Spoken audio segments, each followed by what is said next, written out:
Sports TV, man. That's my dude. I rolls with him. You heard what the man said. It's Flight Sports TV.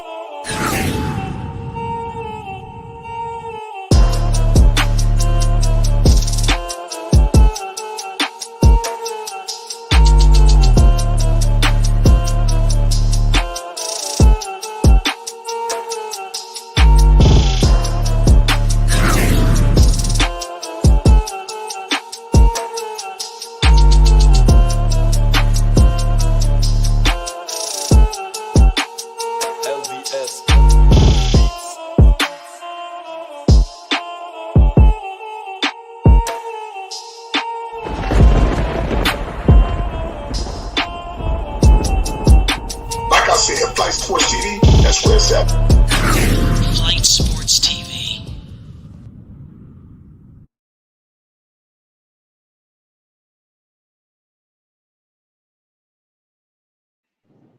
What's going on, people? It's Flight Sports TV. I appreciate y'all for checking with me. Y'all already know what it is. We back with another one of them things. We appreciate y'all, man. We about to get straight into it. And you know what we discussing. We going to see Red Nation, ladies and gentlemen. You know, the windy city where it gets cold. You know, it's Flight Sports. We got to discuss ZO2, Lonzo Ball, the elephant in the room. There's a lot of speculation been going on, a lot of chirping, a lot of this, a whole lot of that. You know, but bottom line is, like I said, no debating whether you on either side. We want to see Lonzo Ball healthy to start a training camp because we know what that means, putting a lot of the BS to bed, a lot of the criticism, a lot of the things that people are saying will become distant memories, ladies and gentlemen. I think we're playing, Russian roulette right now because you know how the critics do. You know how people, I'm telling you right now, if Lonzo Ball rolls into next season, still hampered with this injury, the bone bruise that's carrying over from a season previous that they said was going to be healthy for the playoffs. I'm telling you right now, we are opening up a can of worms, and I'm telling you, it's just not going to be a good start because, number one, you got to understand, I believe Lonzo Ball's tenure with Chicago should be defined by winning, because when Lonzo was on the floor, the Bulls were winning, but we can't be naive here. This injury really sucks. I think this injury probably was the worst one ever that he has suffered. And I'm telling you, this crazy. There's really no explanation for what just occurred. But this is a bone bruise and it's going to heal on its own. But you obviously see things coming out of Chicago. I don't know if they're getting frustrated, but they obviously are not happy with the timetable of recovery. I think Stevie Wonder could see that. If you go on by the reports and everything that was stated, it's clearly some kind of divide here. Pardon me. Previously, you heard Chicago discuss it may be another surgery may be needed or some other shit, but you heard LeVar Ball come and say he won't need another surgery. Lonzo is out in LA. We all know what he's been doing to get himself together. We all know what he's been doing. Him and LeVar Ball and his staff is trying to get Lonzo Ball prepared for Chicago. So all Bulls fans, be ready because Lonzo Ball is working tirelessly to be prepared and locked and ready to go for Red Nation, the start of training camp. That is the plan. But in any event, I'm just bracing the fan base. I'm bracing the people that love Lonzo. I'm bracing the diehard fans all around the world. What's going to occur? But Lonzo Ball, when he gets back, he got to make sure he stays on the floor because, listen, what is it, a 4-year deal? We got to remember, it's not like he signed up for 10 years. That's what I'm trying to tell you. This is a 10-year, it's a 4-year deal. So you're going already in the year 2. That's why it's important to shake it right now because let's say you miss a quarter of next season or you miss the first couple of games. The fact that you miss training camp is so detrimental in itself.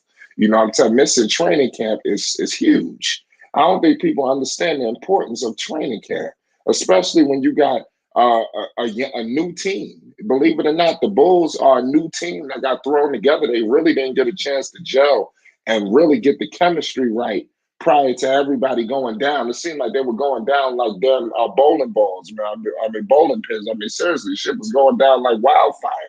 We got to keep it out. You got to tell it how it is, man. This is what happened.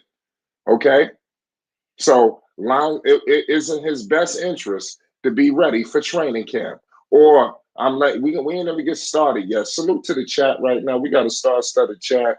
You know what time it is. We got a star-studded panel. Salute to everybody that's in here. We're gonna get all into everything. ZO2. Listen, all access. What's the deal, Dex? Talk to the people. We live. Yes, sir. Shout out to Flight Sports TV, the machine, the voice of the voiceless, the people's champ. Shout out to the panel. Shout out to the chat. And definitely shout out to everybody that's rocking with us on this Wednesday evening. Because you could be anywhere in the world right now, but you chose to be here with Flight Sports TV. And since that was an executive decision from you, hit that like button, appreciate your presence in this space, because tonight we're going to be rocking here on Flight Sports TV, and we're going to be rocking on Flight Sports Block. You feel me? These streets is hot, and we got the goods, and the goods you deserve, and the goods we're going to give you. Yes, sir, my brother Flight. To be honest with you, Flight, it's a lot of incongruous takes and content dealing with Lonzo Ball. We know that camp have put a hedge of fire around all kind of information that is stemming from Lonzo Ball in his rehab. So what's been happening, since there has been a somewhat of a disconnect between Lonzo and his agency with the Chicago Bulls as far as his progress report. When it's time for them to submit official progress report, then all confabulation will cease to exist. Because a lot of times what happens is these people get a little anxious. I'm talking about the Chicago Bulls, executive office and things of that nature, because there's a lot of unanswered, and the people want answers. So that's where the confabulation comes in. They try to fill in the gap, but even though they try to fill in the gap, they become very, very precocious. And that in itself is bad, because then when it backfires, you follow what I'm saying? Then it looks like somebody is making up something. And I know they invested $85 million in our boy Lonzo, and majority of that is guaranteed. But let me tell you, there is no precarious situation here. This is a securely held position for Lonzo in his knee, and there is no likely a dangerous situation where he falls off or collapse within that constructural structure. So he's going to fulfill his obligation with his contract. He's going to fill his obligation with his play, and he's going to fill his obligation with his teammates, because Lonzo wanted so badly to come back. I mean, oh my God, he wanted to come back so bad to be in the playoffs for the first time in his career as a basketball player. He wanted that so badly. It was just on the tip of his tongue. I mean, if he could really come back, he would have came back. The only thing that's preventing him to come back is where the Chicago Bulls has, been at odds with his agency. And I'm talking Clutch Sports. Clutch Sports is like, listen, dude, we're not coming back until you're fully healthy. Because it don't matter if you play one or good games in the playoffs and you guys win or lose, but you could possibly be the loser in the end. So we do not want you to go out here and risk when the odds are against you. So have a fully off season where you rehab and get everything back in alignment. So therefore you can come back and be the better version of yourself in a Chicago Bulls uniform. And that's with and that is without all of the white noise that is surrounding Lonzo flight, because there's a lot of anecdotal type of content out here that's basically confabulating about Lonzo and his injury. And they're feeding the fear frenzy, because everybody knows that Lonzo's the glue to this team. I mean, come on, we need to stop all the foolishness. Please. Lonzo is the glue to this team to keep this team moving. And that fear that's out there that there's a possibility that Lonzo might not return on time is having C-Red Nation up in the uproar. That's fact. Shout out my man B Morale in the building. What's the deal, bro? We Flight appreciate you Index. stopping by with us. Yeah, Flight Index. How's it going? I missed you guys live yesterday because I'm used to you guys. You guys usually schedule the live. Am I correct? So like, I mean, this was scheduled, but we It was. started Oh pretty man. quickly. It wasn't a long period before the start. It was probably 10 Okay. minutes before we got to go.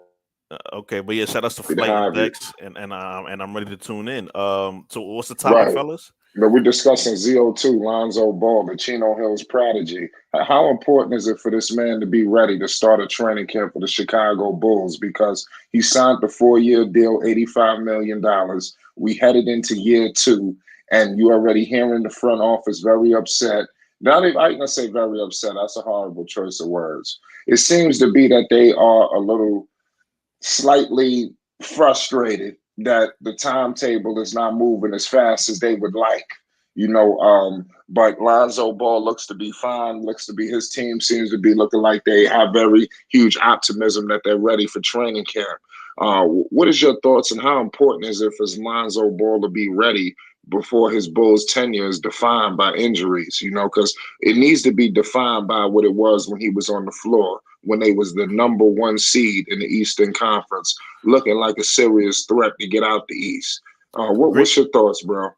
Right, great question, Flight. But let me ask you guys this before I answer your question. And I'm not trying to change the topic. I just want, because it leads into my answer for Lonzo. But let me ask you that. Let me ask you guys this question, Dex and Flight. Would you guys prefer a mid-season tournament for an NBA?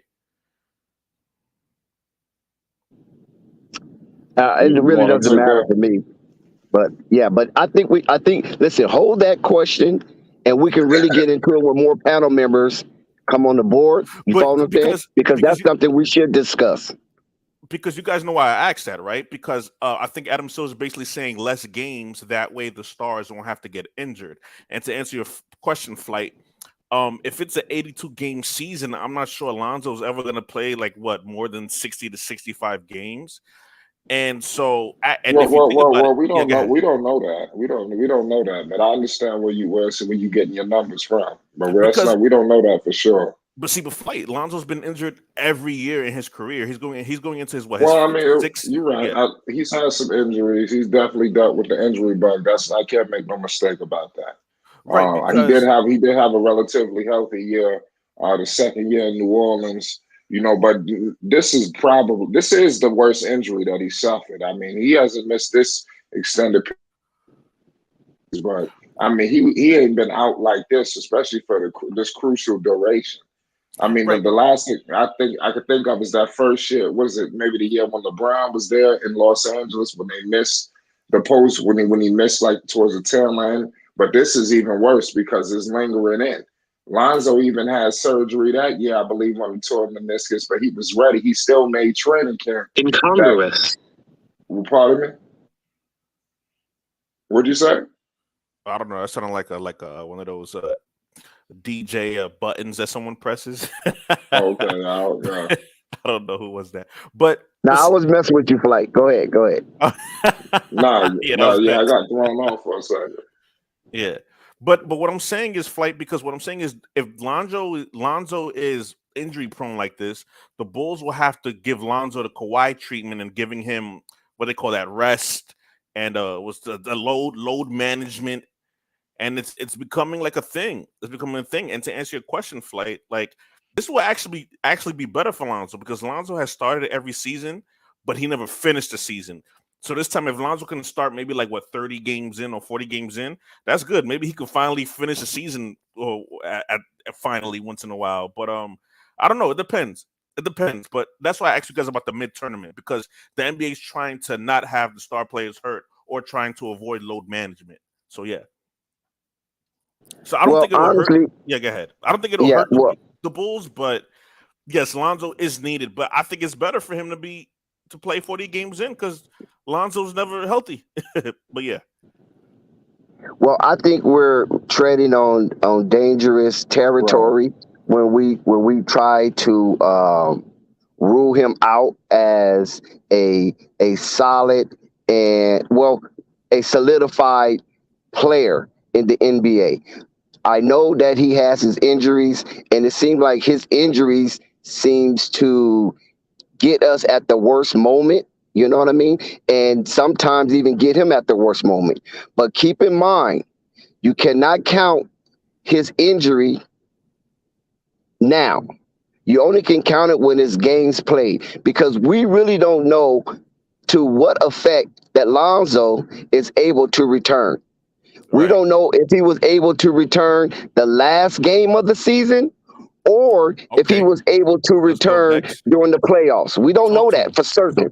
Talk to him. You follow what I'm saying? Mm-hmm. So that's where things get very precarious, because we're trying to fill in the gaps where we don't have the information. And a lot of times, however we feel about Lonzo, whether it's good or bad, that gap filler is based on that. And that might not even be true, good or bad. So is it a Joe Paxson thing? Joe Paxson, he's still the GM or the guy of the basketball operations. Is that correct, Chad? No. If you want to confirm that for me? No, he's not, right? No. The thing that I'm saying right now is this right here. When you're a Clutch Sport client, okay, they do not play when it comes to injury. We've seen LeBron have a groin, didn't come back. We've seen other players have groins, came back. One thing about Clutch Sports, they want their players to be healthy to start a season or be healthy to start a playoff run. If you're not healthy to start a playoff run, then most likely they're going to advise you to shut it down until you are 100% healthy, because based on your statistical numbers determine the leverage of your negotiation when you come up for contract. So if you don't play, then that aspect of the contract is still ambiguous, because we don't know if you would have did good or you probably would have stunk up the joint. We don't know that because we didn't see that. So for Lonzo being a part of Clutch Sports, which is something that's really, really serious, as you know, and they're a powerhouse in the NBA, they want their clients to be suitable, to be efficient in things that they're due on that NBA parquet floor. Right. So if you notice a history of the Clutch Sports, you know that's the case of a lot of their clients. When they go down, if they not really healthy to come back, they do not force or advise their client to force their way back to an organization that if you don't meet those knees coming back, because they ain't trying to hear that, well, I'm a little banged up. No, when you get on that floor, you're 100%. That's how they look at it, and that's how they're going to judge you. Right. They say, you know what, come back when you're 100%. Right, but what is the status of Lonzo? Because I would think from February to October, that's 8 months. Lonzo should be good. Like Lonzo should be good by then. Like the only time I was hearing that there was implications with Lonzo was I watched the interview with LeVar, and it was a writer from the Chicago Times. He asked LeVar, what's Lonzo's status? And LeVar said that Lonzo should be good by the time the season starts.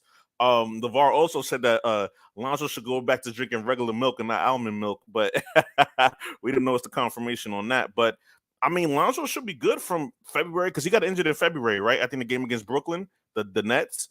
So October, I think it was November, January. I think I was injured in January. Even worse. So that's 9 months from January to October. Yeah. Lonzo should be good. Yeah. But bro, you got to keep in mind the day that he got injured, they put a timetable back for Lonzo to come, right? Then Lonzo, they ramped it. Right, they ramped it up, and then Lonzo was feeling discomfort, right? So they shut it down again. Then they gave it another extended 10 days. He felt discomfort again, and then they eventually just shut it down. So from the point that they shut it down to after the season, which was about like 2.5 weeks or something to that nature. Right. From that point on, there's no new additional information, basically. Everything else, like I said, is confabulated outside of his inner camp, outside of his inner camp, any type of noise that's coming outside of that hedge of fire is basically white noise. That's the only thing I'm saying. And so people have to fill in the gap because there's people asking questions, and a lot of times that consumption has to be fed. And when it's fed, it's only fed by fill-in, by flubber, by fluff. I would think the Bulls are treating Lonzo like how the Nuggets are treating Jamal Murray and Michael Porter Jr. Like, because Jamal Murray and Michael Porter were healthy, but I think the Nuggets were like, well, I don't think we're going to win this year. And that's my question for you, Flight and Dex. Do you like that mentality from organizations when they like shut their player down? It's almost like a mentality of well, I don't think we're going to win this year. Like, do you guys like that from your management? Because I don't like that. Like, you have to win. Like, you got to go for it. That's what I think. Go ahead, fella. I think the injury with Lonzo, I don't think he got shut down so much by the team. I think, like I said, this was significant. But as you could say, I don't like it. I mean, I don't know. It's tough. That's a tough call to say because injuries, there's nowhere to really gauge that. So as much as we may want this, we may want that. You can't predict the injury. It's hard. That's just a tricky subject. What you think about that, Dax? Well, see, the difference is that, like I keep trying to tell you guys, it's about money. First of all, we have to get on the money thing. And even though it's entertainment, but it's a business first, right? Because even before the first basketball was bounced, they had to build a gymnasium to hold the players and the spectators. So that's business. Then once they built that building to hold the players and the spectators, now it's up to the players to entertain the spectators. And the spectators will come back. And every time they come back, they're charged. So if you want your entertainment to be top notch, then that player has to be in top notch condition in order to perform at a top notch rate.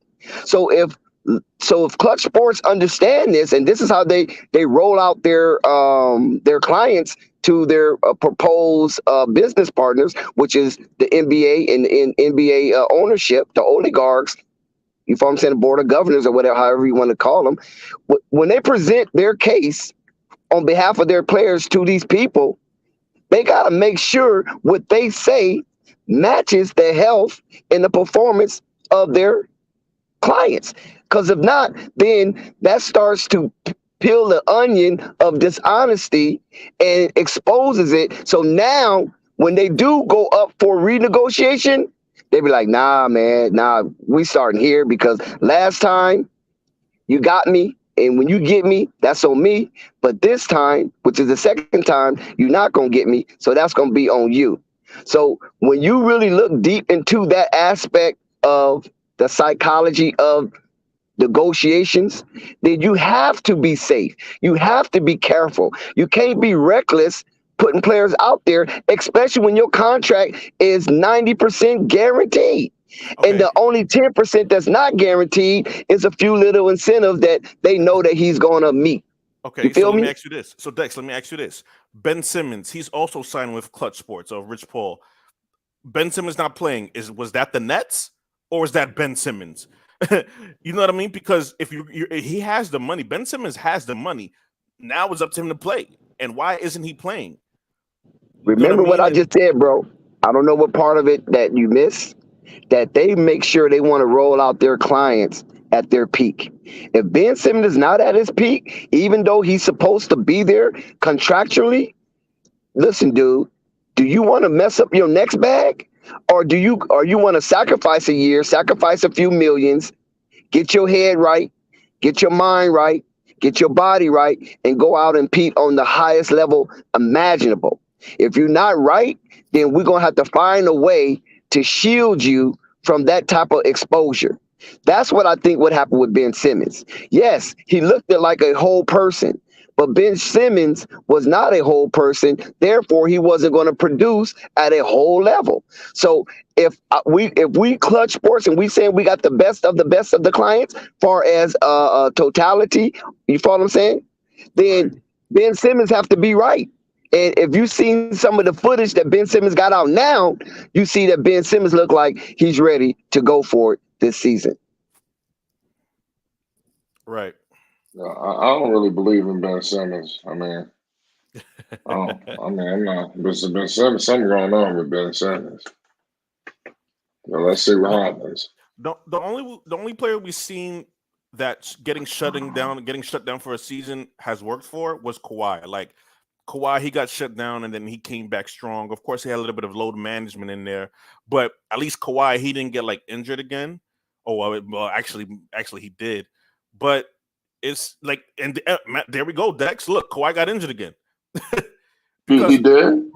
Yeah, because remember when with the Spurs, Kawhi and Paul George got injured again. Don't forget that both of them got injured again. Right? No, but what I'm saying, Dix, because you're saying shut a player down and have him healthy for the next season, and what I was going to ask you was, just to be like a bearer of bad news and play devil's advocate, was what if a player gets injured again? Because Kawhi, when he left from the Spurs, he didn't play that whole season. He came back with the Clippers. Had a couple of load management games, but he no. He didn't come back with the Clippers. You're missing the timeline, bro. He won a championship up north in Toronto, Canada. Okay, you're right. He got to the Clippers, and he had another surgery or knee issue again. But what I'm saying is, it's a recurring thing it's a fine line between resting players and shutting them down, because you don't know if they can get injured again the next season. So, yeah, I don't know. It's that's a if a woulda, shoulda, coulda, right? Right. I mean, let's be honest. No, I mean, we listen. Nostradamus is only like 20% right, and they call him the greatest predictor of all times. So we have to keep things in perspective, and we can't just get out there. You know what I mean? Like really get out there in space like that, because we never know what could happen with a player. He could slip on a banana peel in the hallway going to practice. Agreed. But the thing that what I'm saying is when you look at the business side, remember, I'm giving you the business side. I'm not giving you the fan side. The fan side say play. I don't care if you got one leg, play. The business side says don't play until you're ready to play, because you're constantly branding yourself as you go forward. And if your brand sucks, then that means your revenue is going to eventually suck. So the best chance or best opportunity you have is to try to be at your apex, as close as you can be, before you roll out there and be in front of the spectators. Because if the way you talking and the way a lot of people are communicating in the chat, we can see how harsh spectators can be. You feel me? They listen, they're not showing no mercy, because they're paying their cable bill, they're paying their electricity, they're paying the tickets to go see these people, they're buying merch, and they want you to be at your best. So if you ain't at your best, don't come out there try to crawl to the finish line, because then they're gonna talk bad about you. But if you're not out there and you're trying to be at your best, if they talk bad about you, so be it. But at least you have some type of credulous about yourself, that I'm only coming out there to perform before you guys at my best. I do not want to shortchange you one bit towards the equity that I put out there on that parquet floor. That's the most important thing that I appreciate. Now, as a fan, dude, get out there, help your team. I don't care. Fall out, die out there. You understand what I'm saying? As a fan, that's how I'm looking at it. But the other side of the NBA don't look at it like that. That's what I'm saying. So this is my question. What can Lonzo do to lessen his injuries? Because remember before, Lonzo blamed it on his BBB sneakers.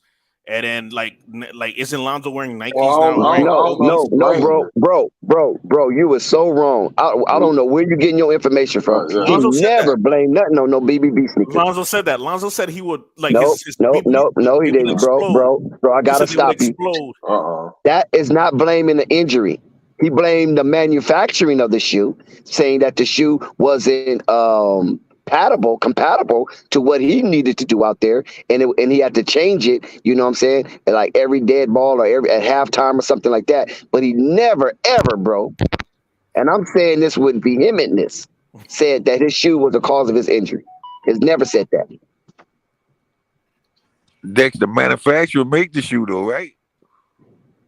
The manufacturer makes the shoe, but he never said his injury was based on his shoe exploding or a shoe coming apart at the seams or anything of that nature. Just like Zion didn't say his injury was blamed on his shoe. Zion never said that. Now people around might have said that, but Zion never contributed that to his shoe. Dex, Zion did get injured when he slid through his sneaker. It like what did That's twerk the his knee. injury. Yeah, we know Listen, he bro. got injured. That's the Right. injury when he slid. Right, But bro. the force of his He sliding busted exploded. the We sneaker. coming, Ray. I know Ray. Come on. Ray trying to get in here and Hey, talk. bro. Yeah, All right, come yeah. on, fellas. Whoever this Yeah. guy that I guess needs some educating, nigga, it's called the performance of the shoe. You can talk about the performance of the shoe. So, for example, like the Zion is exploding. He's letting it be known, like, look, hey, the performance of the shoe is, look, it didn't want to hold up, or it's uncomfortable. And that Just was like Paul Zoe. George shoes too. That Just wasn't like his okay, shoes. right. Just like Zoe. He said, look, the performance of the shoe. Okay, I'm a little bit uncomfortable. Each other quarter, I might have to switch it out. It's just a little bit, maybe the malfunction of the like he just said, the manufacturing they has to take care of. That's why everybody has certain shoes. Some shoes might feel too big. Some people don't like the extra layers up top. Some people like the bubbles. Some people don't like the bubbles. It's about the performance. That's why each and every shoe is different. Some is a little too tight around the ankles. Some is not tight around ankles. When it comes to their injuries, it's usually about a lot. Right. You there, Ray? Yeah, his mic went out. So we just have to be careful on how we spew out the information. You follow what I'm saying? Not swimming anymore. They don't do a hard like LeVar said it himself. My son has never been injury prone his entire career, no matter what has been on. As soon as I let you guys have him, all of a sudden y'all want to do this, y'all want to do this little soft bullshit, and then look at it happens. It ain't just Lonzo because multiple players nowadays are getting hurt more. That's why they have to change these trainers now. Zion had to get a different trainer. Some dudes had to go to different trainers because they're not doing it right nowadays. That's why back in the day, they said water aerobics. None of these players do water aerobics anymore. And it's very, very important to your legs and your knees and your ankles. But they don't do that stuff anymore. But the shoe is a performance. So yes, they're going to blame them out. They're going to blame the malfunction. Yes, they are going to blame the shoe, but the malfunction that's the performance, bro. Why you lying? Bro, I'm not lying. They talked about Random Zoe's people shoe. got everything. They talked about Zoe's you know? shoe. They cut it. Listen, they cut Zion's shoe. I mean, not Zoe. Zoe's To be shoe honest open. with you, man, we just gotta be honest, man. Huh? We gotta be I am honest. being honest. It's the performance of the shoe. What are The you man talking just about? got a bad pair of sneakers, man. It be like that, man. Them people be wearing them tennis. You said what? He probably had a bad pair of tennis. He had a bad pair of Those shoes. were bad pairs, Sky. You're right. Those were bad pairs. But you got to remember, that's not the pairs he'd have now. So why are we talking about something that's not even in production anymore? That's what the I'm point, saying. Dex. I'm not saying Wait, hold on, bad. He just ran across a bad pair.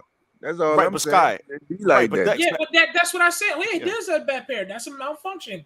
He went at the time when Zoe had that dealing with the shoes, he was uncomfortable. That's malfunction. Right. That's and that was pair. I only. didn't say it wasn't a bad pair. I'm just saying that's never a full cause of an injury. But hold on now. Let's get the timeline right, Ray. Ray, that was only in preseason. Lonzo did not get injured in preseason. This is what I'm trying to explain to Morale, that his timeline is off. When those shoes was not holding up, that was the preseason shoe that Lonzo was wearing from BBB. Once the season started, those shoes wasn't no more in production, and nobody even bought those shoes because those were the prototypes. You understand what I'm saying? Those shoes never went into production as for sale. Those are a prototype shoe. It didn't work. That was preseason. Lonzo did not get hurt in preseason. So stop trying to attribute Lonzo injury to the BBB shoe. That is slanderous in its nature. I agree with you, Dex, because nowadays it ain't working the way it used to work. Like everybody know, everybody trying to rush the product out there.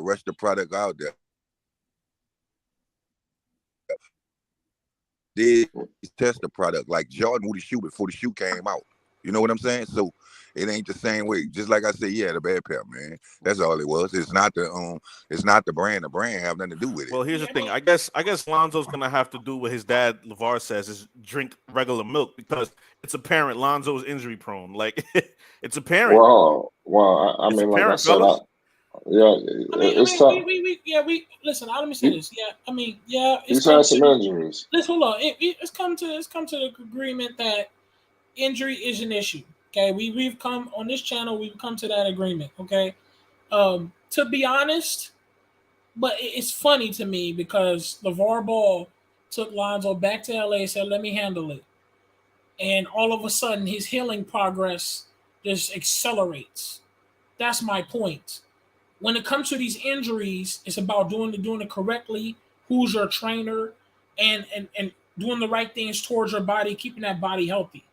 Nowadays, they do the wrong things, and more players are injured. So, ever since LeVar Ball didn't have a hold on Zoe, he's like, okay, I'll let y'all do it. All of a sudden, he's injured. LeVar said, okay, well, bring him back to LA. I got it. Don't worry about it. Reports. It comes out. It came out. So it ain't just us. We're not just making it up. Reports came out by Chicago. Said, look, we've been checking on him. He's been with LeVar. And all of a sudden, his injury is rapidly increasing in great performance. That means it's doing better. So that must mean something. That must mean you have to do it what's right by your body and find the right trainer. That's what's going to make sure that's what's going to take a player to perform well. We got to stop these guys from getting hurt. Because it ain't just Zoe. We got more players getting hurt, man. Yeah, I'm gonna be honest with you. Y'all know I'm hard on him. I ain't gonna lie. I ain't gonna judge him this year. I'm gonna judge him because if he going by it in the right way, right, last year was the right time for him to just sit out and get healthy. You know what I'm saying? He on a long contract. When he was with the Lakers, he probably was hurt. He got traded. They won't see instant gratification. So boom, he couldn't play. Boom, he on the Pelicans. He was on there 1 year. Now he in a fresh contract. The contract, what, 4 years?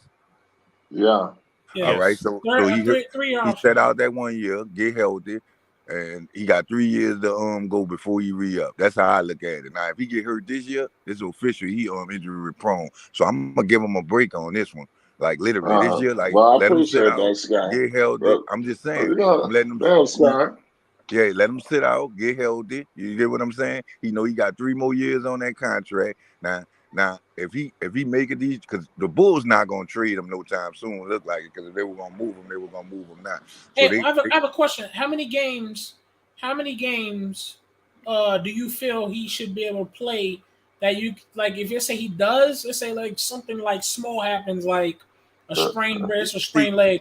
How many games has he got to play? Brought out the intellect tonight. No, I'm saying, listen. What I'm saying is, 82 games ain't the easiest thing to pass by, right?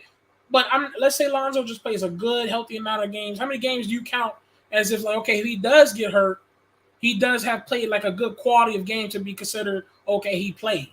It depends on that. What I'm saying, that's hard to gauge because for the simple reason, if they blew, let's say they're in the East, right? That's going to determine where he at in the standings, how many games he played. If he if they like the Phoenix Suns was up on everybody, it's okay for him to sit out if you're getting ready for the playoffs. That's what I mean. It depends on what type of injury it is you got to look at. That's what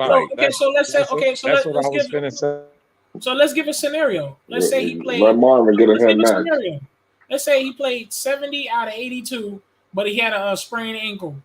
That's not to me, that's not considered injury prone. Okay, so that's not bad. A sprained ankle to me is a joke. Yeah, a sprained that's ankle. not bad. Exactly. That's what I mean. It depends on if they come back, let's say next year, he played 60 games, right? Then they come back and say his knee swelling up or something. Oh yeah, he injury prone. Before his knees, either knee swelling up. Wait, so 60 games? So 60 games, a lot of games? That's what I'm saying. It's not bad. 60 games. But I feel you. Hold on, guys. That knee got to be good. Hold on, guys. The difference in that is what he's saying is we don't need that knee to swell again. Yeah, exactly. If he can have a leg, he can have an arm injury, hand injury. Yeah. We don't need no injuries with that knee. Period. Okay. None that's going to affect his. None of affect his game for wise. If he plays 60 games, they hit it to the playoffs if they win majority of those games. Like if you saw what they went through this year, right? Which meaning he needed. So if he gonna hurt them down the stretch with an injury, he's injury prone, which meaning they can't get over the hump because he's always injured and he's a key piece to the team, right? Right. Okay. Well, here's the thing. I'm glad you guys mentioned the amount of. I mean, you got to give him another year. Exactly. Right. So, you got to give him another year before you put that label on him. So here's the thing, fellas. I'm glad you guys mentioned the amount of games, because what I was gonna ask you guys is how high of the percentage is the method to Lonzo's injuries is his style of play? Because I think the reason why Lonzo gets injured is his style of play. He plays fast, and if he drives to the bucket, he's getting bumped. And Lonzo plays fast, and I think that could be a part of it too. His style of play, which is nothing wrong, but that could be the reason why he gets injured. His style of play. He plays fast. Do you guys believe in that as well? Or I don't know. I Man. think it's tough to say because in Chicago they play multitude of different styles. Lonzo don't always have the ball to push the pace. It's not like he's just getting the ball every single time down and running and gunning and setting everything up. Chicago, I think it's like, I understand where you're coming from. I definitely see that, or rebounds and things of that nature. Definitely he'll push the pace. He definitely would like to play fast. I believe that is his play style, but I don't think he gets an opportunity to play his style on a consistent basis, night in and night out. Yeah, and I can also say he might play fast, but he plays under control. He's not a reckless player. Right, he's not a Russell Westbrook. It's definitely not that. Okay. Now, what it is a continuation. It's a continuation of what his first injury was, which is the same thing. I want to go back to what Sky was saying. We cannot afford to have that same knee and have no problems with that knee anymore. Worst area is a problem because it's called injury prone. Then. Yeah, I ain't gonna lie. I'm with y'all. He got to shake this, man. I'm with y'all. Yeah, he got to get this off of him. Hold on, let me say this. Okay, because we got to get it correct. It can't be kind of like got to lower off about because it's his play style. Because I know what you're coming from. Because a fast tempo play style, that's a lot on your legs. That's really the narrative for anything. They say that narrative on Lamar Jackson. Lamar Jackson's good. But anyways, not to change the subject, but shout out to the NFL. Yeah. Well, I mean, we talk about NFL too, but anyways, back on topic. But listen, you gotta understand, how did the Bulls play? Were they really playing fast? Because that ain't true. Because they was number 15, or actually no, they weren't 15. I think it was like 18 when it came down to fast pace and fast break and all that. DeMar DeRozan slowed the game down all the damn time. We had Lonzo playing mostly getting ready to catch a shoot at the wing spot.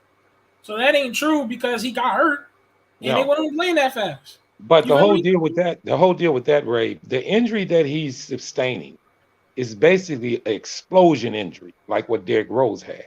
Okay. Most guys who explode. Let me finish. You're right. He's not that type of player, so it doesn't desire to be said that's how the injury happened. Now, I don't know exactly where it started because I wasn't paying attention to him when he first got the first injury in LA. I believe it started in LA, and I believe it was basically the same kind of injury. But it's definitely not explosion. Remember when Derrick Rose blew his knees? Listen, his thing was going up in traffic with guys who draped on him. That puts strain on your knees when you're constantly doing that a lot. Yeah, Derrick Rose is trying to jump with every 5 in his goddamn and Lonzo Ball doesn't do that. It's not that. Now, as far as fast pace, that's the injury that he's sustaining. It's really not concerning of a fast-paced offense. Plus, he avoids more contact than he drives on getting it. Lonzo is smooth. He's fast, but he's less contact. Even in dunks, when he comes to the hole, he'd rather lay the ball up than give a spectacular dunk. Right. So the injury is actually showing that the explosion, but that's not what he does. But I'm with Sky on this one. We need to nip this in the bud. We need to get away from this injury on either knee or whatever, the bone bruise or whatever it is. This needs to go away. Right, if not, it is a problem. But here's the thing, Flight. Hold on, before you go. But see, the thing is, Flight said the same thing you said. But fellas, remember, Lonzo was guarding Mitchell Robinson. He was guarding Joel Embiid at times. Julius. Okay. You know what I mean? Go back and look at him. All right, go back and look at his tape. That's still bumping. Go back and look at his tape when he's guarding these people. Fast pace, I can argue when you talk about fast pace. I can tell you that Chicago wasn't fast pacing. But you brought up that defense, that part I can't defend. All right, Ray. Okay. Let me say this. Go back and look at his tape when he's guarding these guys. He's not exerting a whole bunch of effort. Lonzo strips the ball. No, he's not. Ray, go back and look at it. Ray, let me finish. It was Marvin. Let me finish, Ray. 10 games, he was looking like the defensive player of the year.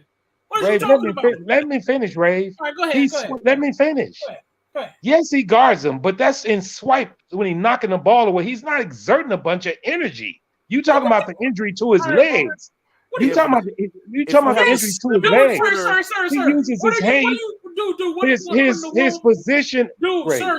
Just They listen had a second. Lonzo, sir. You're wrong. He had Lonzo on Rudy Gobert. Right. And what was he doing? Was he bodying him? How much weight that is on your legs and body when you're guarding Yeah, Marvin. Rudy Gobert, bro. Wait. Can y'all read the chat real quick? Because that's what I've been saying. Wait, no, 1 second, Marvin. Yeah, this predates the Bulls. It's not even Marvin. They don't even got nothing to do with y'all. The Lakers were doing it. The Pelicans were doing it. He's been the defensive anchor of every team. I remember on the Lakers he was guarding Giannis. I remember on the Lakers he was guarding Giannis. He was guarding Jokic.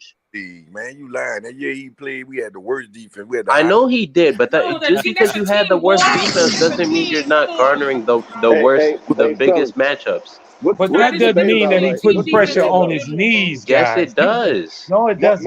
It does. You have a 7-footer leaning on you. Exactly. You have a 7-footer leaning on you. Fighting for he's a rebounding point guard. Right. He fights for boards with 7-footers as well. Like, what are you talking about? Look at how he injured his leg. It's not about how, Marvin. His legs are tired. Right. You're asking too much of him. If you have a 7-footer leaning on you, he's not Giannis. Man, he's not built like Giannis, bro. And after that, you get a rebound and run up for a fast break. Hey, yeah, dog. Yeah, I can hear you. I think he been hurt. I'm gonna be honest. That's what. You kind of muffled. Unstoppable. Hey, Scott, I ain't gonna hurt you on that one. I agree. Am I sane? Am I crazy? Damn, Unstoppable. Now we hear all music. Okay, there you go, buddy.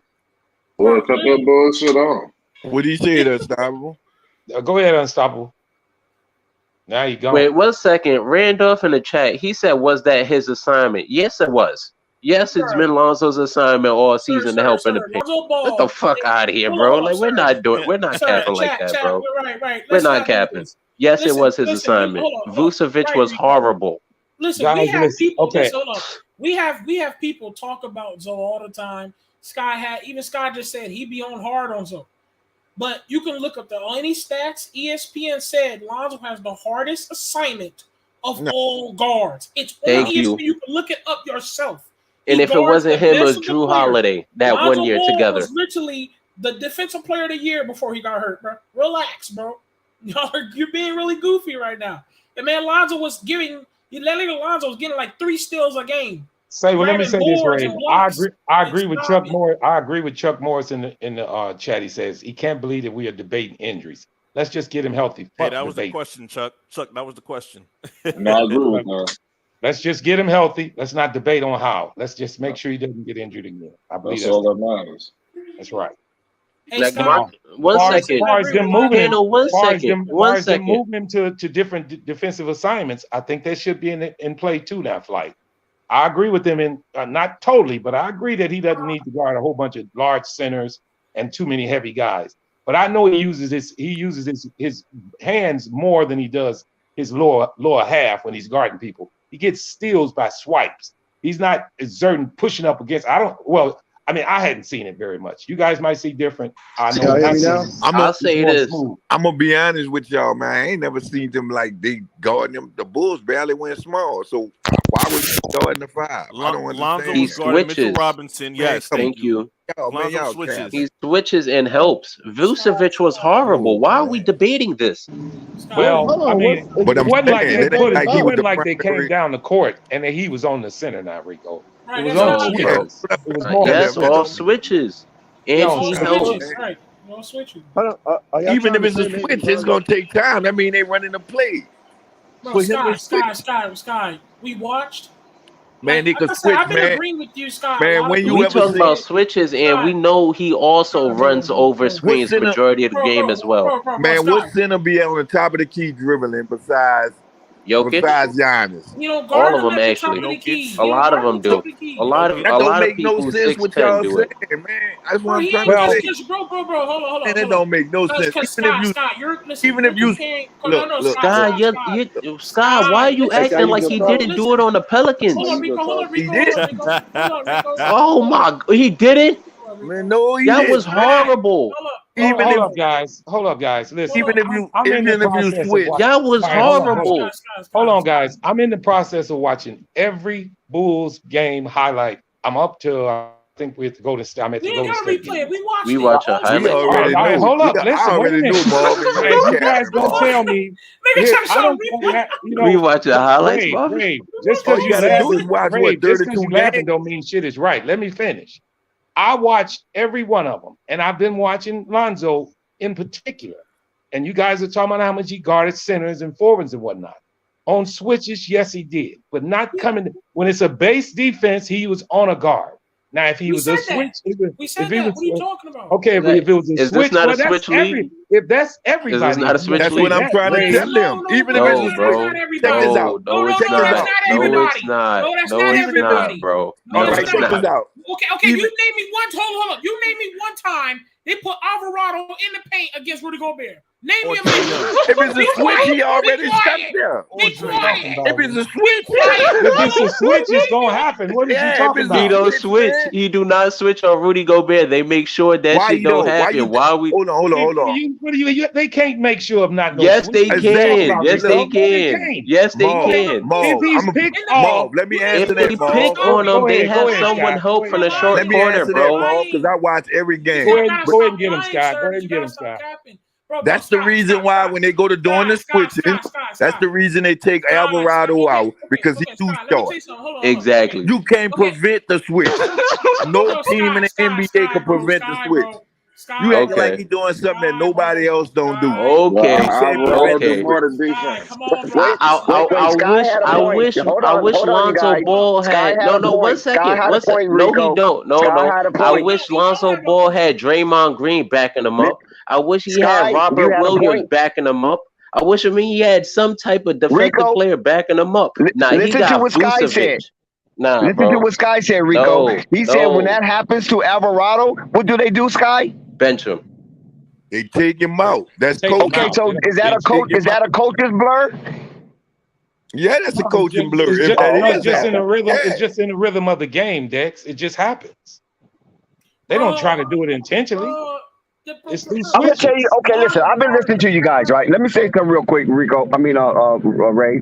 I've been listening to you guys going back and forth. A lot of people making some valid points, but one thing you got to remember is that a lot of teams that Lonzo been on, they do not have defense intensity like Lonzo. So a lot of times Lonzo end up with bad matchups because the other guys are not switching. And because Lonzo IQ is high enough and fast enough to recognize a mismatch that he will go over and try to cover.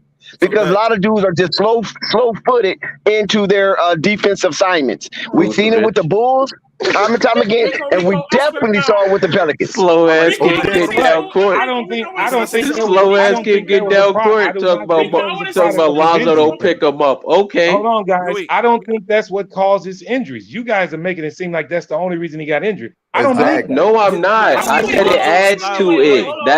I'm not. I said it adds to it. Exactly. No one said that. Every player in the league. Ray, just listen. Not every player in the league does not have Lonzo's defensive assignment. We're lying. You're lying. Check this out. No. This something else too. Mom, this something else too they forgetting. How many guards you know that's his height? Yeah, his assignment is like a Julius Randle is almost. That's a good point. Does Marcus Smart have his assignment? Does Marcus Smart have assignment? Wait, no. 1 second, panel. Does Marcus Smart is defensive player of the year? Does he have his assignment? He switches too. No. No way. No, he don't. No, he don't. He has Robert Williams to help him out. He has Robert Williams to help him out, bro. No, they don't. No, they don't. The entire Boston defense is centered around keeping Robert Williams in the paint. What are we talking about? No NBA player fights over the screen every Marvin, damn time. the entire Boston defense is centered around keeping Robert Williams inside the paint. They are interchangeable parts. They switch. Marvin, the entire defense is focused around keeping him in the paint. Now, I don't give a damn what you're talking about, Rico. Every damn play in the NBA. He's in the paint all game, Marvin. Trust me, he has a point. Man, Rico's he's dead in on. the I don't paint give all a damn game. what you say. What are you talking Every about? NBA player Marvin, why switches. you keep saying that? You ain't on. You listen, Marvin. You okay? You on Flight That's like Sports TV?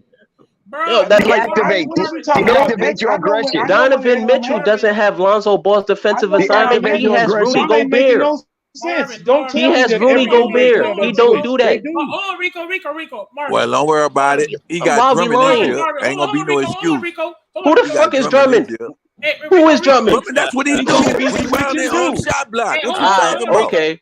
All right, watch what's gonna happen. Okay, let's Watch get some what's gonna decorum, happen. guys. Order in the court. Come on now. Let's get some decorum. I know Lonzo is listen, we already know how Lonzo can galvanize a lot of attention. But listen, let me tell you guys this real quick, guys. You have to remember that Lonzo loves to play winning basketball. Okay. Right. And sometimes that could be to his default. You feel me? Sometimes you got to let the other guy get burned. You feel me? That's what I'm saying, Dex. That's what I'm saying. Okay.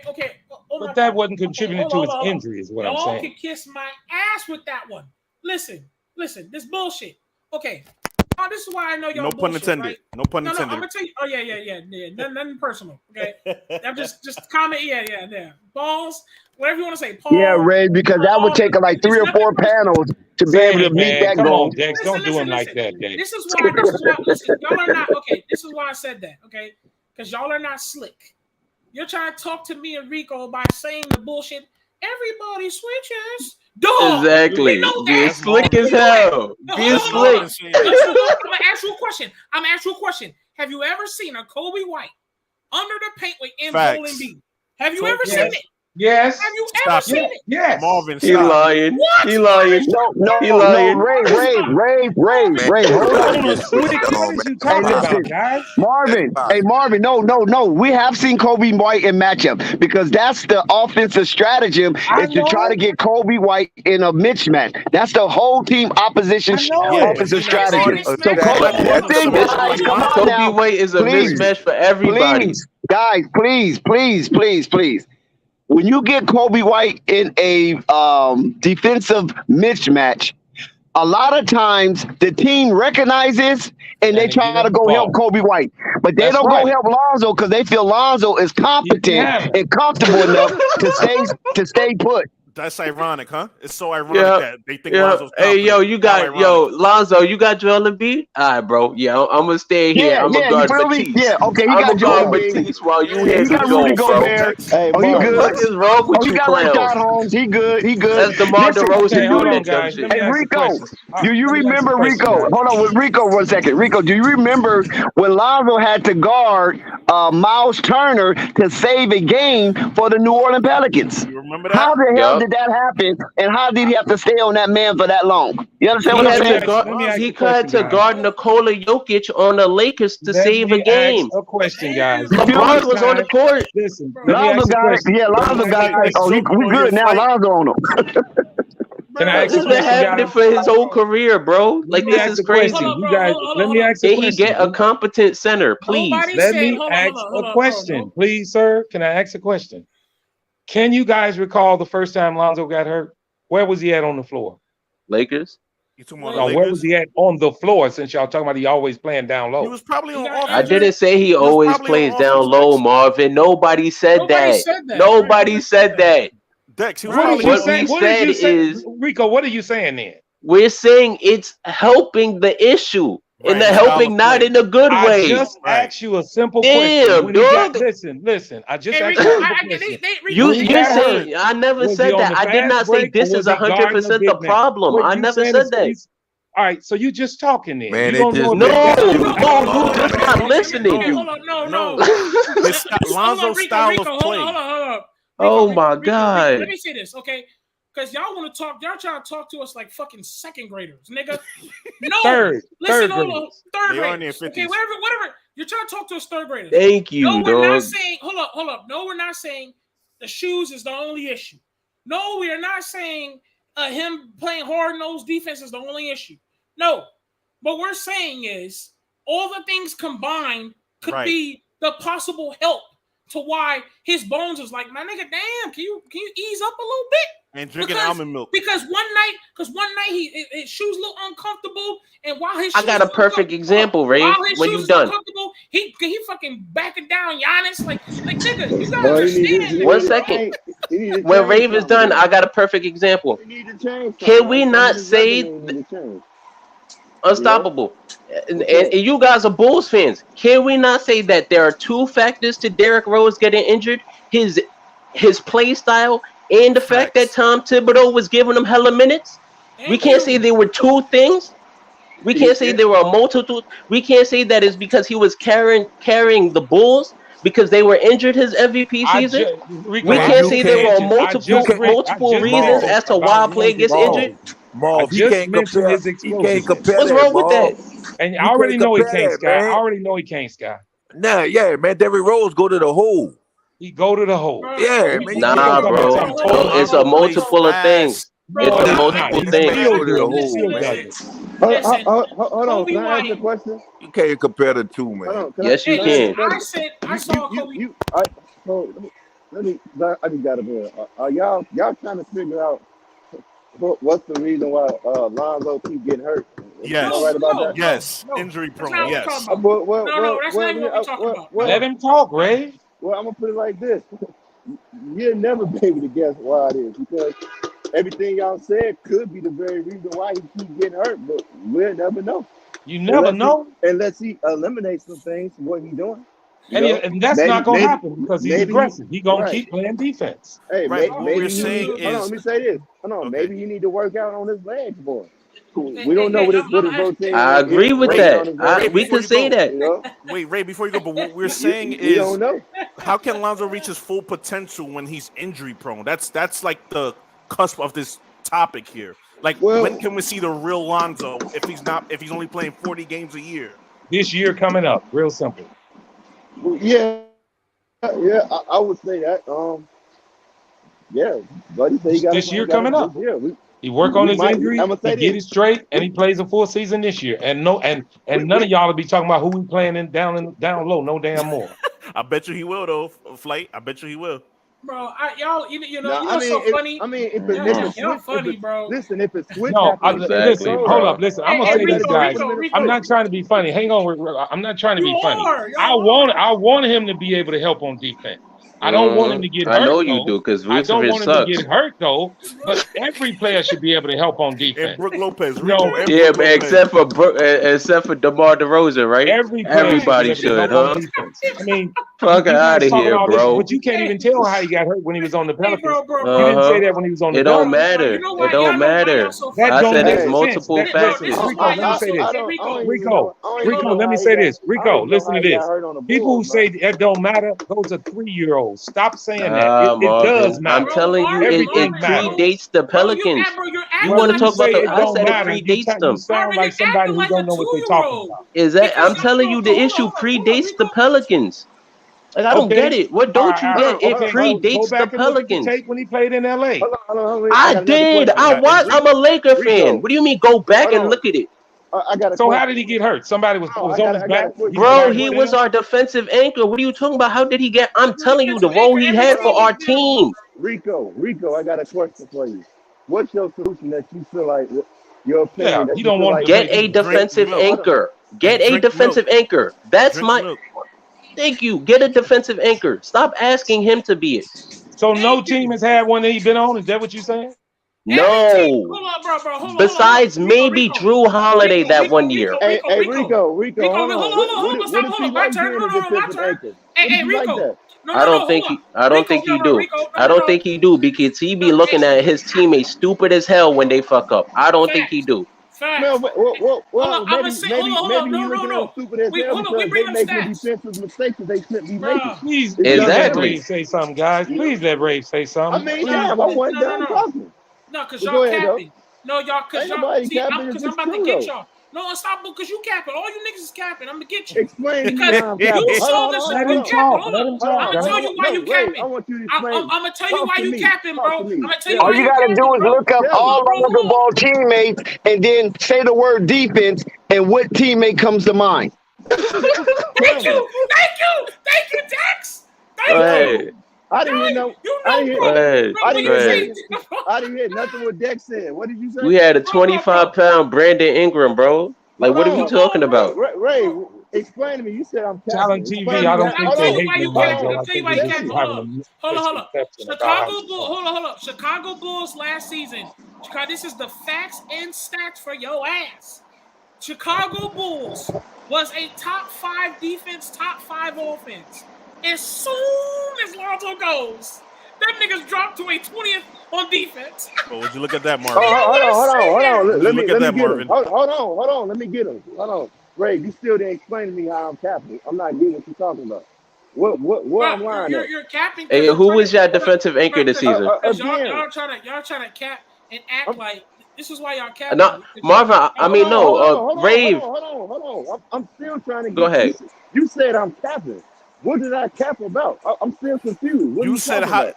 Marvin. You said how did Lonzo get injured in the Lakers? No. This ain't Marvin. This is unstoppable. Hold on 1 second, bro. Unstoppable. Ray, I need you to tell me what did I lie? What did I lie at? You said the Lakers would get injured on the Lonzo. Excuse me. It was something you said. I ain't gonna cap. I don't remember. You know what I said, bro? Because I didn't say nothing. I just came in this. You said okay. What did you say? So where's Marvin at? I didn't say I'm right here, brother. I'm trying to figure out what you're talking about. Let me tell you this. Okay. I'm right here, brother. Hold up, y'all. Maybe I missed the words with somebody, and Stavo said he didn't say anything. So Ray of Kingdom, on this channel, apologizes for going towards Unstoppable's head. I thought you, when I was hitting Mr. Second Grader over here, talk about everyone switches. Somebody said that. We know that. I'll put it like this, man. We all know when it comes to Chicago, Lonzo Ball is the best defender. I'm gonna say this, man.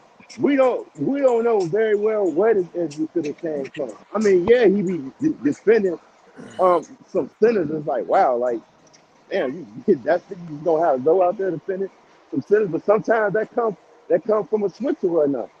You know Unstoppable. You're a Bulls fan, right? Absolutely. So if he don't play, if he get hurt again, how you gonna feel as a Bulls fan? Or you a Zoo fan? You ain't gonna feel like he hurting the team. I'm gonna feel fucked up because I know our defense gonna be. But what I'm saying is, how you gonna feel when y'all missed the playoffs without Lonzo Ball? That's what he's trying to get at. That's what he's trying to get at. The Bulls got a good team. I bet they do, and they went from the first seed to 6th without him. I know, but they got Goran Dragic. I bet they do, dog. I bet they do. But you know they gonna get smacked up. They gonna be a playing team. You got to take it in consideration. Rico, you can talk all you want. You don't know that. I got it. You got to take playing Bulls. They know all right. It's true. Marvin, it's okay. The Pelicans are better than y'all. That's crazy. I know they're better than the Lakers. Pelicans. Let him go. Let him stop him go. We got to take in consideration, though. I will say, yes, Lonzo did get hurt. But you also got to remember the whole fucking team was out on protocol, bro. Here we go. What's the next question? Your flight. What's the next question? Hold on. So Rico. COVID protocols now. This is what we. They're the only one. They're the only one. You mean? They're the only one. You mean? Yes, we were. We were the only. COVID is only in Chicago. And the Lakers, because they wasn't working with them. DeRozan was shooting game winner after game winner. Exactly, bro. You know what you're doing? Exactly. The Bulls and the Lakers. The Lakers never even got sick in the 30 fucking game. You already know what I'm talking about when I say this, bro. The damn, it was the Chicago Bulls G League, bro, that was out there, fam. That's what y'all look like with DeMar DeRozan and Zach LaVine. The Chicago D League team. Rico, wasn't you one who lost that bet saying that DeRozan wasn't going to score a certain amount of points? Yeah, by 4. By 4. By 4. He scored 104 points in 5 games, right, Marvin? That lets me know how much you know about the game. Why? I was off by 4. Marvin funny, dog. Marvin, did he? Tell the truth. No, Marvin. Marvin. No, Marvin. This is the problem. No. 1 second, panel. 1 second, panel, because Marvin doesn't want to address this. Marvin, I made the bet with you, and I said he would choke. You didn't want to make that bet. I didn't. Make what bet? I told you. Do you want to bet? Do you want to bet if he would choke in the playoffs? You didn't want to make. Yes, he did. Yes, he did. He choked. He choked. Stop playing. He was an MVP candidate. He played like one in the playoffs. I'm gonna say this. I'm gonna say this. If that's a choke. I'm gonna say this. No choke. Exactly. Walk that back, Marvin. He choked. He choked. I want to say this. Let me say this. I will say this. I would have liked to see DeMar DeRozan perform like he did. Zach was hurt. Lonzo wasn't there. Let me say this. Even though you are right about that, everybody was there except Lonzo. Lonzo. But hold on. Even though you are right about that, I would have liked to see DeMar DeRozan perform like he did in Game 2, but he couldn't. They figured him out. Yeah. So he choked. They figured him out. So he choked. I'm sorry. If LeBron played like that, we calling him a choker. Yeah. If Kevin Durant, that happened to Kevin Durant, we called him a choker. Sure did. And KD was Kevin Durant 30. Sure did. Exactly. Sure did. Kevin Durant got swept. We called him a choker. Yeah, facts. But now it's DeMar DeRozan, the MVP candidate. Now it's not. He averaged 19. He averaged 19. And he scored 41 in one game too. He had 11 twice. He had 11 twice. Who did Kevin Durant get smoked by? Boston. Sure did. The team that smacked Ya. They smacked the team that smacked Ya, by the way. I will say this. They smacked the team that smacked Ya. Even though he got his ass whooped, but then Kevin Durant averaged like 30 points. I know, but people still said Kevin Durant choked, right? People said, so why are we gonna sit here and act like 19 points ain't choking? I wouldn't it's say obvious they don't know what the hell they talking about. I wouldn't say Kevin Durant got choked. I would say no. I agree with you. I agree with you. Unstoppable. I agree with you. But people still threw that label at Kevin Durant. So why would Marvin sit here and tell me 19 points per game from an MVP candidate ain't a choke? I wouldn't say he choked. He came up Rico, short. he wasn't even out of here, bro. He came up short. Okay, let LeBron James average 19 points. But DeMar was disappeared in the playoffs. But you know what they listen. Hold on, come on. Let's be honest. Y'all defending. Hold on, I'm gonna say this. Y'all play better defense than DeMar DeRozan. Rico, let me ask you this. DeMar DeRozan said, would you say would you agree on every play? Hold on. Let's be real. Oh my God. Rico, I will say this. Rico, I agree with you because you said what you said about DeMar in the playoffs, but I had to be real because I had to go back and look, and I had to think about it. Would you say damn near every time DeMar DeRozan touch the ball, they double team it, right? Sometimes it's a triple team, right? Double KD too. Okay, hold on. And he passed the ball, right? Yup. And did they hit the shot? Was he passing the ball in the regular season? Why he ain't shoot it like he did then? Facts. When Lonzo was on the floor, why he ain't just shoot it like he was doing it in the regular season? He wasn't passing then. Yup. Now Lonzo's injured. Now he wants to be this prime facilitator. Right. How funny. How fucking funny, bro. He was the prime facilitator. The fuck out of here. Y'all clowns. DeRozan wanted to act like he was Kobe. The Chicago Water Buffalo. Oh my God. No. Got him. Got him. Hold on. Got him. Rico, when the playoffs came, that nigga DeMar was like, he turned into Chris Paul in the playoffs. The fuck out of here, bro. Rico, when the playoffs came, that nigga DeMar was like, from my last and final trick, I was my trick. Disappear. Which one? Hold on. Which one you want me to address? You want me to address the regular season first, or you want me to address the playoffs? Which one y'all want to get? I want you to address why he wasn't an MVP candidate in the playoffs. Full circle, They were triple teaming the motherfucker. What you want to do? They were triple teaming him in the regular season. Why he wasn't being an MVP caliber player then? Sure was. You said why he wasn't being why he was being an MVP player. Was they not triple teaming him in the regular season? No, they were not. We lying now. We lying. We are lying. We're lying. We're lying.